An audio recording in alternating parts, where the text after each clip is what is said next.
আসসালামু আলাইকুম। রাত ১০টার শিশু সংবাদে স্বাগত জানাচ্ছি আমি বিথি। বাংলাদেশ পোশাক রপ্তানিতে বিশ্বের শীর্ষস্থানে উঠতে প্রস্তুত কিয়াকসং। শেখ হাসিনা পুতুল সহ ১৮ জনের বিরুদ্ধে গ্রেফতারি পরোয়ানা।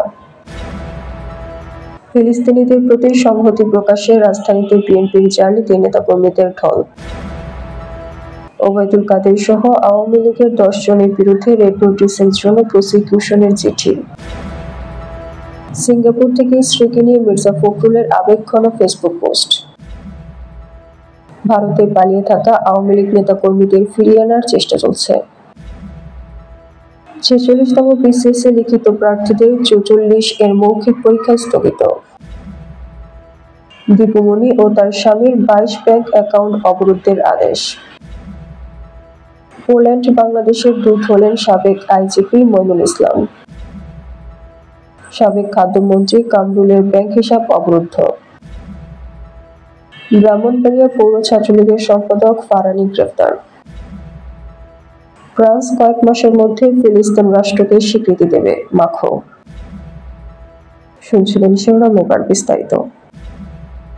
কোরিয়ান ইপিজেডের প্রতিষ্ঠাতা কিয়াকসুং বলেছেন, সঠিক কৌশল ও সংস্কারের মাধ্যমে বাংলাদেশ বিশ্বে পোশাক রপ্তানিতে ১ নম্বর স্থানে উঠতে প্রস্তুত। বৃহস্পতিবার বিনিয়োগ সম্মেলনের শেষ দিনে রাজধানীর এক হোটেলে আয়োজিত টেক্সটাইল ও পোশাক বিষয়ক অধিবেশনে তিনি একথা বলেন।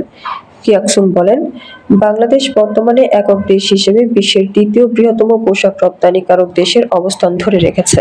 তিনি বলেন, শীর্ষস্থান অধিকারের লক্ষ্য অর্জনের জন্য বাংলাদেশকে প্রযুক্তির ব্যবহার বৃদ্ধি, শ্রমিকদের দক্ষতা উন্নত ও হাতের তৈরি সুতার জন্য নিজস্ব উৎপাদন সুবিধা স্থাপন করতে হবে বলেন কোরিয়ান ইপিজেডের এই প্রতিষ্ঠাতা।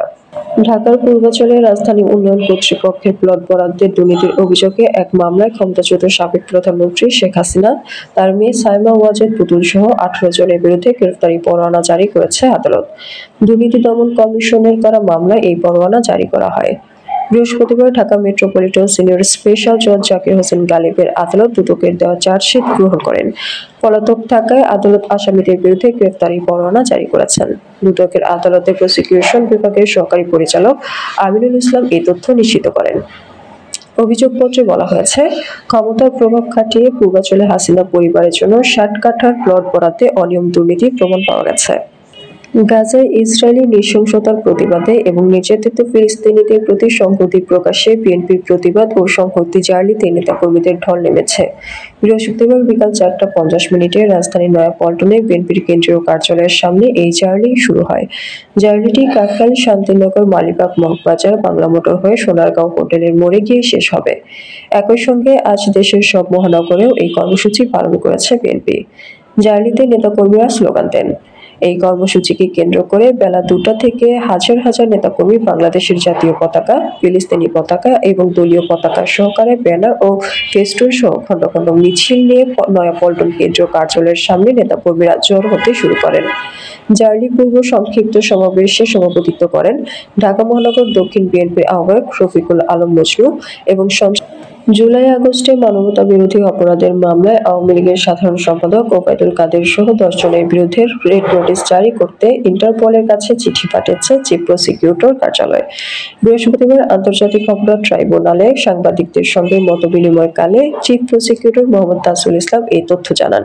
বাকিরা হলেন সাবেক স্বরাষ্ট্রমন্ত্রী আসাদুজ্জামান খান কামাল, সাবেক তথ্যমন্ত্রী হাসান মাহমুদ, সাবেক বস্ত্র ও পাট মন্ত্রী জাহাঙ্গীর কবির নানক, সাবেক মুক্তিযুদ্ধ বিষয়ক মন্ত্রী আ.ক.ম মোজাম্মেল হক, সাবেক শিক্ষামন্ত্রী মহিবুল হাসান চৌধুরী নভেল, বিদ্যুৎ প্রতিমন্ত্রী নসরুল হামিদ বিপু, তথ্য ও সম্প্রচার প্রতিমন্ত্রী মোহাম্মদ আলী আরাফাত, সাবেক মেয়র ব্যারিস্টার শেখ ফজলে নূর তাপস এবং সাবেক প্রধানমন্ত্রীর প্রতিরক্ষা বিষয়ক উপদেষ্টা তারেক আহমেদ সিদ্দিকী।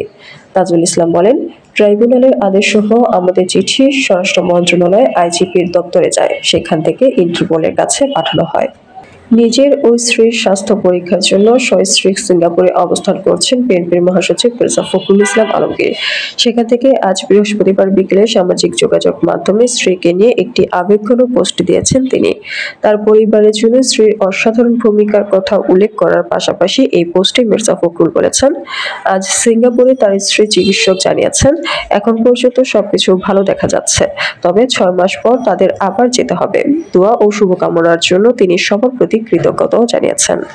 স্বরাষ্ট্র উপদেষ্টা অবসরপ্রাপ্ত লেফটেন্যান্ট জেনারেল জাহাঙ্গীর আলম চৌধুরী বলেছেন, ভারতের সঙ্গে আমাদের দেশের সংঘাতের কোনো আশঙ্কা নেই। ভারতে পালিয়ে থাকা আওয়ামী লীগের যে নেতাকর্মীরা রয়েছেন তাদের ফিরিয়ে আনার বিষয়ে একটা চুক্তি হয়েছে, আমরা তাদের ফিরিয়ে আনার চেষ্টা করছি। বৃহস্পতিবার দুপুরে সুনামগঞ্জের শান্তিগঞ্জ থানা পরিদর্শন শেষে তিনি এসব কথা বলেন। স্বরাষ্ট্র উপদেষ্টা আরো বলেন, দেশের আইন শৃঙ্খলা পরিস্থিতি আগের চেয়ে অনেক ভালো আছে। এখনো বিভিন্ন থানার বেশ কিছু অস্ত্র উদ্ধারের কাজ চলছে। এসব উদ্ধার হয়ে গেলে পুলিশের কার্যক্রম আরো বেগবান হবে। ৪৬তম বিসিএসসি লিখিত পরীক্ষায় অংশগ্রহণকারী প্রার্থীদের মধ্যে যাদের মে-জুন ২০২৫ মাসে ৪৪ বিসিএস এর মৌখিক পরীক্ষার শিডিউল রয়েছে তাদের মৌখিক পরীক্ষা স্থগিত থাকবে বলে জানিয়েছেন সরকারি কর্ম কমিশনের চেয়ারম্যান মোবাশ্বের মোমেন। পরবর্তীতে ১৬ জুন তারিখের পরে দ্রুততম সময়ে তাদের মৌখিক পরীক্ষা নেওয়া হবে। বৃহস্পতিবার পিএসসির এক প্রেস বিজ্ঞপ্তিতে একথা বলেন পিএসসির চেয়ারম্যান। এর আগে ৪৬তম বিসিএস এর লিখিত পরীক্ষা পেছানো সহ পিএসসির সংস্কারের দাবিতে চাকরি প্রার্থীদের বিক্ষোভ ও অবস্থানের পরিপ্রেক্ষিতে বৃহস্পতিবার বেলা ৩টার দিকে জরুরি সভায় বসে সরকারি কর্ম কমিশন। এই সভায় সভাপতিত্ব করেন পিএসসির চেয়ারম্যান মোবাশ্বের মোমেন। সভা শেষে প্রেস বিজ্ঞপ্তি দেওয়া হয়। দুর্নীতির অভিযোগ থাকায় সাবেক মন্ত্রী ডক্টর দীপু মনির ১৮টি এবং তার স্বামী তাওফিক নেওয়াজের ৪টি ব্যাংক অ্যাকাউন্ট অবরোধের আদেশ দিয়েছেন আদালত। এসব অ্যাকাউন্টে দীপু মনির ৬,১১,৮৬,৮৫৬ টাকা এবং তাওফিক নেওয়াজের ৫,৮৭,৫৩৫ টাকা রয়েছে। বৃহস্পতিবার ঢাকা মহানগর সিনিয়র স্পেশাল জজ জাকির হোসেন গালিবের আদালত দুদকের পৃথক ২ আবেদনের পরিপ্রেক্ষিতে এই আদেশ দেন। দুদকের জনসংযোগ কর্মকর্তা আক্তারুল ইসলাম এই তথ্য নিশ্চিত করেন। তিনি বলেন, দীপু মনি এবং তার স্বামীর ব্যাংক অ্যাকাউন্ট অবরুদ্ধ চেয়ে দুদকের পক্ষ থেকে পৃথক ২টি আবেদন করা হয়। আদালত আবেদন মঞ্জুর করেছেন। পুলিশের সাবেক মহাপরিদর্শক মোহাম্মদ মইনুল ইসলামকে পোল্যান্ডে বাংলাদেশের রাষ্ট্রদূত হিসেবে নিয়োগ দেওয়া হয়েছে। বৃহস্পতিবার এ বিষয়ে প্রজ্ঞাপন জারি করেছে জনপ্রশাসন মন্ত্রণালয়। অবসরোত্তর ছুটি বগরত মইনুল ইসলামকে পিআরএল ও এ সংক্রান্ত সুবিধা স্থগিত করে ১০ এপ্রিল থেকে ২ বছরের চুক্তিতে পোল্যান্ডের রাষ্ট্রদূত হিসেবে নিয়োগ দেওয়া হয়েছে। প্রজ্ঞাপনে জানানো হয়, অন্য যে কোনো পেশায়, ব্যবসায় কিংবা সরকারি, আধা সরকারি, বেসরকারি প্রতিষ্ঠান ও সংগঠনের সঙ্গে কর্মসম্পর্ক পরিত্যাগের শর্তে মইনুলকে রাষ্ট্রদূত হিসেবে নিয়োগ দেওয়া হয়েছে। ২,৪২,৩৯,৬৮৩ টাকা থাকা সাবেক খাদ্যমন্ত্রী অ্যাডভোকেট কামরুল ইসলামের বিভিন্ন ব্যাংকের ২৩ হিসাব অবরোধের আদেশ দিয়েছেন আদালত। অন্যদিকে নোয়াখালী ৬ আসনের সাবেক সংসদ সদস্য মোহাম্মদ আলী, স্ত্রী আয়েশা ফেরদৌস, মেয়ে সুমাইয়া আলী ইশিতার এবং ২ ছেলে আশিক আলী ও মাহতাব আলীর দেশ থেকে নিষেধাজ্ঞা দিয়েছেন আদালত। আজ বৃহস্পতিবার ঢাকা মহানগর সিনিয়র স্পেশাল জজ জাকির হোসেন গালিব এই আদেশ দিয়েছেন।